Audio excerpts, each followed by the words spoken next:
आपने क्यों कह दिया कि वही वफ कर सकता है जो 5 साल के लिए मुसलमान रहेगा? किसकी मां जनी जो मुझसे आके पूछेगा तो मुसलमान है या नहीं है? अब ये और बात है कि कलेक्टर साहब को दीन इस्लाम के अहकामात के बारे में कुछ नहीं मालूम होगा।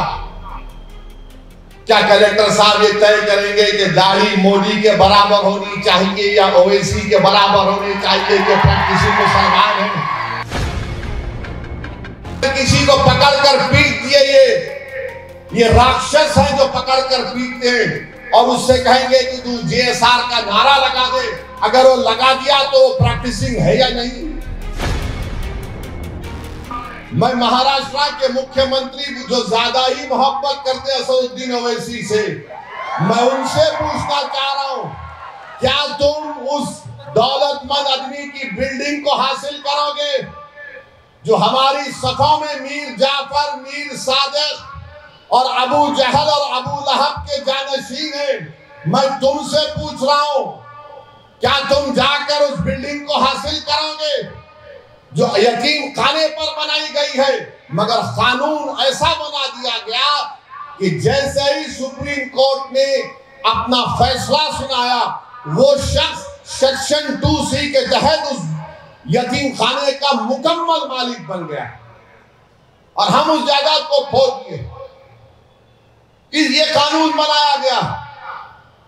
ये बार बार बीजेपी के लोग बोलते हैं नहीं नहीं कब्जे हो गए। बीजेपी का एक पैम्फलेट बुकलेट निकाला गया, पढ़िए आप, जिसमें बीजेपी कह रही है कि 70% वक्फ की जायदादों पर कब्जा हो गया। चलिए, जब कब्जा हो गया तो आप लिमिटेशन का कानून क्यों इस्तेमाल कर रहे हैं? जो 12 साल से अल्लाह जिस चीज का मालिक है वहां पर काबिज है, तो मोदी कह रहे हैं कि तू आज से मालिक बन गया। तो 70% जायदादों का मालिक आप लैंड ग्रैबरों को, काबिजीन को बना रहे हैं। तो वक्त के मुफाद में क्या हो रहा है बताइए आप। आपने क्यों कह दिया कि वही वफ कर सकता है जो 5 साल के लिए मुसलमान रहेगा? किसकी मां जनी जो मुझसे आके पूछेगा तो मुसलमान है या नहीं है? मैं all India Muslim personal board के इस मुबारक प्लेटफॉर्म से कह रहा हूं, अगर गुनाहगार मुसलमान भी होगा तो फख्र से कहेगा कि हाँ मैं गुनाहगार हूं, मगर मैं अल्लाह उसके रसूल को मानने वाला हूं। तुम कौन होते हैं मुझसे आकर पूछने वाले? 5 साल दिखाना पड़ेगा। क्या तुम दिखाओगे तुम 5 साल अपने मजहब पर चल रहे नहीं चल रहे? ये कानून में जो प्रोविजन बनाया गया 5 साल का, ये सिर्फ इस्लाम को कबूल करने वालों के लिए नहीं है। अगर आप में से कल कोई जायदाद वक्फ को देना चाहता है तो कलेक्टर साहब बोलेंगे तुम 5 साल से इस्लाम पे चल रहे नहीं चल रहे। अब ये और बात है कि कलेक्टर साहब को दीन इस्लाम के अहकामात के बारे में कुछ नहीं मालूम होगा। क्या कलेक्टर साहब ये तय करेंगे कि दाढ़ी मोदी के बराबर होनी चाहिए या ओवैसी के बराबर होनी चाहिए कि किसी मुसलमान है? अच्छा, अगर कोई हमारी बेटी या हमारी बहन या हमारी कोई खातून देना चाह रही तो कौन डिसाइड करेगा? कौन जाकर देखेगा क्या वो पर्दा नशीन है या वो हिजाब पहनती है नहीं पहनती है? तुम कौन हो भाई?